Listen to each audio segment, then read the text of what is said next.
अपने साए से निकल रोशनी की तलाश में। तू क्यों खामोश, तू क्यों बेहाल। सच तेरा रोशन है जैसे सवेरा, फिर क्यों लगता है अंधेरा बेमाल। झूठ के जाल में उलझा तेरा चेहरा, झूठ के जाल में उलझा तेरा चेहरा। तस्वीर अपनी पर रंग है बेगाना। सच के टुकड़े झूठ का शोर, हर लफ्ज बना एक तीर का निशाना।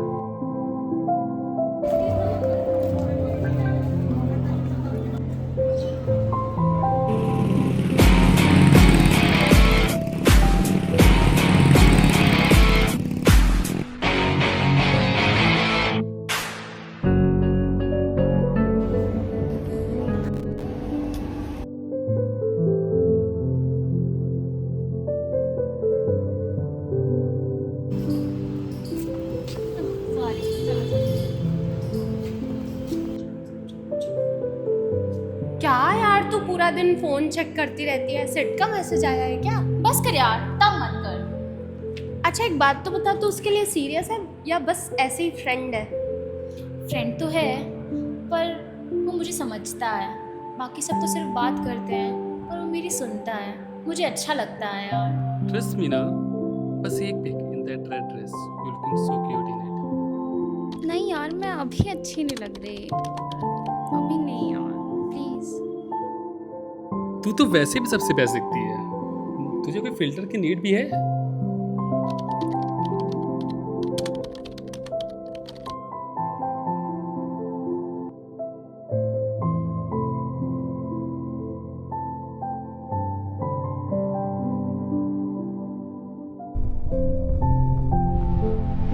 ये देख अपनी फोटो, 60,000 बेच वरना वायरल हो जाएगी।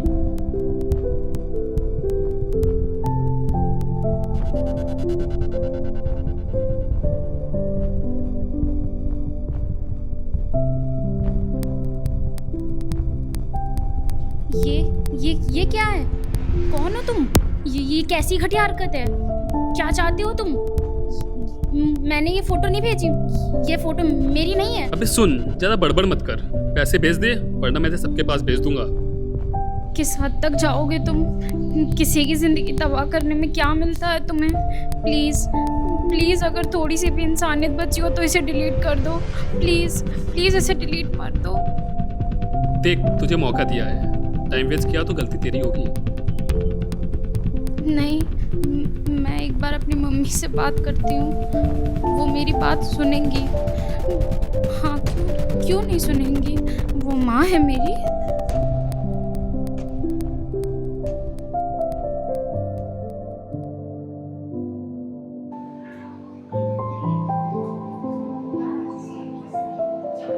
पापा, वो पाइथन का कॉलेज में पार्ट टाइम कोर्स है और उसके लिए 60,000 रुपये चाहिए। उसके लिए करियर का सवाल है।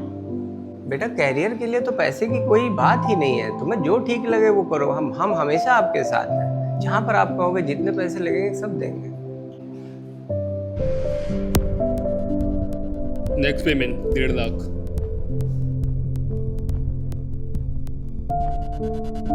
क्या पागल हो गए हो तुम?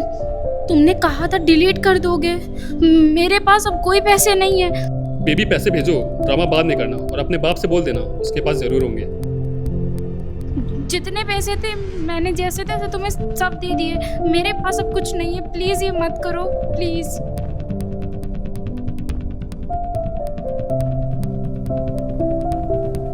ये सब तो अब कभी खत्म नहीं होगा। मैं खुद को ही खत्म कर लेती हूँ।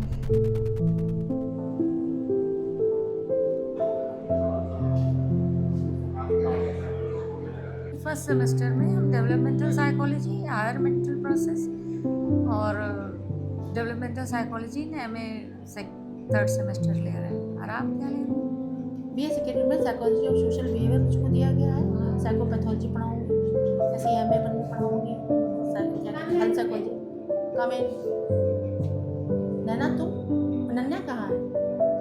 3 दिन बाद एग्ज़ाम है। मैम, मैंने कॉल किया था पर वो कॉल नहीं उठा रही है। जब भी बात होती है तो कहती है बिजी हूँ। मुझे भी नहीं बता रही कि एग्जैक्टली प्रॉब्लम क्या है। नैना, अगर तुम्हें लगता है उसके साथ कुछ गलत हो रहा है, बेटा उसे कॉलेज रूल ले आना। हो सकता है कोई ऐसी बात हो जिसको परेशान कर रही है, तो कॉलेज सेल में वो यहाँ पर एकेडमिक लेवल की ही काउंसलिंग नहीं ले सकती, बल्कि वो अपनी पर्सनल प्रॉब्लम्स की भी काउंसलिंग ले सकती है। काउंसलर से बात करना एक मदद है, कमजोरी नहीं। तुम्हें भी अगर लगता है कि तुम्हें इसकी ज़रूरत है तो बिना झिझक चले आना। जी मैम, मैं उससे बात करूंगी और उसे कल कॉलेज लेकर आऊंगी और उससे बोलूंगी कि वो काउंसलर सेल में जाके अपनी जो भी बात है वो डिस्कस करे और उसका सॉल्यूशन निकाले। मैं आई कम इन मैम? हाँ, आ जाओ बेटा। क्या नाम है आपका? अनन्या। अनन्या, बैठो बैठो बैठो। एक्चुअली मुझे डॉक्टर रिजवाना साइकोलॉजी डिपार्टमेंट में उन्होंने मुझे बताया कि आप मिलना चाहती हैं, तो क्या हुआ बेटा? मैम वो कुछ फ़ोटोज़ मैम मैंने नहीं भेजे। किस तरह की फ़ोटो? खुल के अपनी बात कहो। मैम मैंने नहीं भेजे, मुझे नहीं पता मैम, मेरी नहीं थी वो। याद करो, कोई भेजी हो। मैम मैंने अपने फ्रेंड को फ़ोटोज़ भेजी थी मैम, लेकिन मैम मैंने नॉर्मल फ़ोटोज़ भेजी थी मैम। उसने मेरी फ़ोटोज़ वो चेहरा मेरा था, लेकिन मैम वो मैं नहीं थी मैम। मेरी न्यूड फ़ोटोज़ उसने भेजी। ओके, तो मुझे ऐसा लग रहा है कि ये डीप फेक का मामला है। Ma'am deep fake? Deep fake पता है क्या आपको?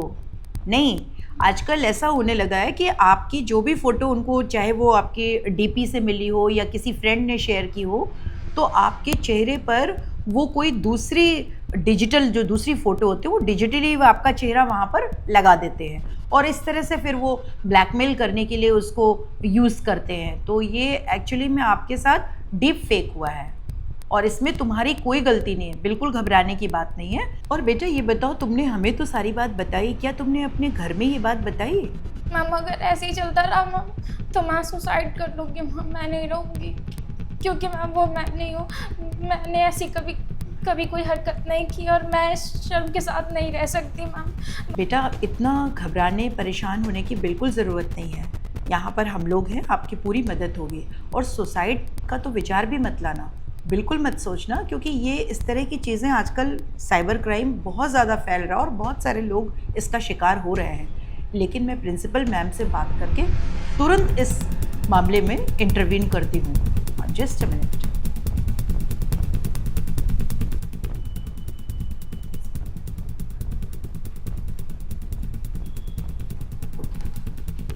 मैंने बात कर ली है, बस मैं 5 मिनट में भी जा रही हूँ उनके ऑफिस ही। मैं डिटेल में बात करती हूँ और देखती हूँ कि इसको कैसे रोका जा सकता है।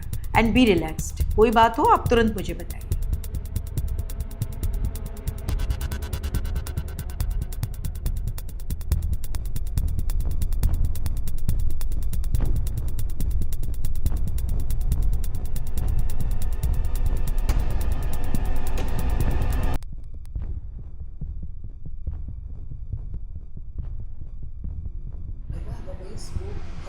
नहीं, फिर ये तो हमें साइबर सेल में इन्फॉर्म करना पड़ेगा, बहुत अर्जेंट है। और इसको इमीडिएट मैं अभी कॉल करती हूँ। मिस्टर त्रिपाठी हमारे यहाँ पहले भी आ चुके हैं मैम, आप मिल चुके। बिल्कुल बिल्कुल। हेलो। हेलो, यस मैम, बताइए। साइबर क्राइम से बोल रहे हैं? मिस्टर त्रिपाठी आपको ध्यान होगा, मैं एमपी कॉलेज से प्रिंसिपल बोल रही हूँ। आप एक बार हमारे कॉलेज में आ भी चुके हैं। यस मैम, आपका नंबर सेव है, बताइए बताइए। बहुत अर्जेंट है। ये हमारी जो काउंसलर हैं उन्होंने ट्रेस किया है, हमारी एक फ़ीमेल स्टूडेंट को कुछ हैरेसमेंट टाइप के मैसेजेस और कॉल्स आ रहे हैं थ्रेटनिंग, और हमें शक है कि एक डीप फेक साइबर क्राइम हो सकता है। इस तरह की इमेजेस को बनाना और उनको सर्कुलेट करना सोशल मीडिया पर आईपीसी के सेक्शन 67A, 66E और 354D के अंतर्गत न सिर्फ एक अपराध है बल्कि इसके लिए सज़ा भी हो सकती है और जेल भी हो सकती है। 2-3 आवर्स में आप अपनी टीम लगाइए और हमें तुरंत रोकना होगा, बिकॉज इस बच्ची के कुछ ऑब्जेक्शनेबल पिक्चर्स जो है वो सोशल मीडिया पे डालने वाला है और हमें एकदम रोकना ही होगा। I need your help. आप हमको ज़रा इसकी डिटेल शेयर कर दीजिए, आईपी एड्रेस वगैरह। हम इसको तुरंत अपने सर्वेलेंस पे लेते हैं और पता करते हैं कि किस आईपी एड्रेस से जनरेट हुई हैं और हम उनको तुरंत एक्शन में लेकर उनको अभी एप्रीहेंड करते हैं। Thank you, thank you. नमस्ते मैम, आपने बुलाया, कुछ बात हुई क्या? Thank you ma'am.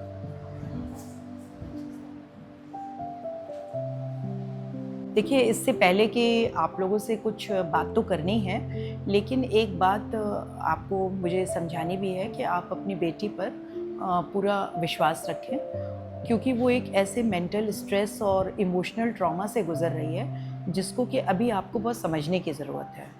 एक्चुअली में हुआ क्या है कि इसके साथ एक साइबर क्राइम हुआ है जिसको कि डीप फेक कहते हैं, जिसमें चेहरा तो इसी का है लेकिन डिजिटली क्रॉप करके कुछ अलग से इन्होंने करने की कोशिश की है, छेड़छाड़ करने की कोशिश की, जिसकी वजह से ये बहुत ज़्यादा अपसेट है। तो आपको इसको समझने की ज़रूरत है, तब हम आपसे आगे बात करते हैं। मम्मी क्या कह रही हैं आप? मैम उसने पर हमें कभी कुछ बताया क्यों नहीं? आपको पता है वो आप लोगों से क्यों नहीं कह पाई? कभी कभी नियम कानून इतने ज़्यादा पेरेंट्स लगा देते हैं कि जो उनके इमोशंस होते हैं वो कहीं दब के रह जाते हैं, और जब बच्चों के इमोशंस बिल्कुल दम तोड़ने लगे तो वो अपनी बात नहीं कह पाते हैं। इस वजह से वो कुछ आपसे कह ही नहीं पाए। ये क्या कह रही है मैम? हमें लगा हम अपने बच्चे को अच्छे से जानते हैं, सब कुछ समझते हैं, पर हम अपने बच्चे से ही अनजान रहे। मैम अब क्या होगा? ये सब वायरल तो नहीं होगा? उसकी ज़िंदगी। देखिए, आपकी बेटी ने एक हिम्मत दिखाई है, उसकी हिम्मत ने एक मिसाल कायम की है। आप लोग ये सोचिए कि अब हमें और आपको क्या करना है, बिकॉज़ हमें अब हेल्प करनी है। हमारी जिम्मेदारी है कि ऐसा कोई हादसा ना हो पाए जो इसलिए केवल होता है कि बच्चा अकेला है कहीं, हम उसके साथ रहे। सर चिंता ना करें, जो भी जिम्मेदार होगा उसके खिलाफ एक्शन लिया जाएगा। वो आपकी बेटी नहीं, हमारी भी बेटी है। अब पुलिस इन्वॉल्व हो चुकी है, अब कोई चिंता करने की बात नहीं है। इस समय आप दोनों को उसकी बहुत ज़रूरत है, और वो आप उनके साथ अगर खड़े रहेंगे तो उसकी हिम्मत बढ़ेगी, सब कुछ अच्छा हो जाएगा, क्योंकि पुलिस बिल्कुल एक्टिवली इस केस को हैंडल कर रही है। ठीक है मैम, अब से हम अपनी बेटी का बहुत ध्यान रखेंगे। थैंक यू, आपका बहुत बहुत धन्यवाद। जैसे तुम्हारे लिए बिल्कुल गलत नहीं हो, एकदम सही हो, तुम चिंता मत करना। बस ये है कि अब से कोई भी बात हो अपनी मम्मी को ज़रूर बताना। बेटा अब से तुम्हारा घर डर का घर नहीं है, अपना घर है, तुम्हारा सहारा है। बेटा तुम्हारे अंदर इतना सब कुछ था और हम कुछ समझ ही नहीं पाए। प्लीज हो सके तो हमें माफ कर दो।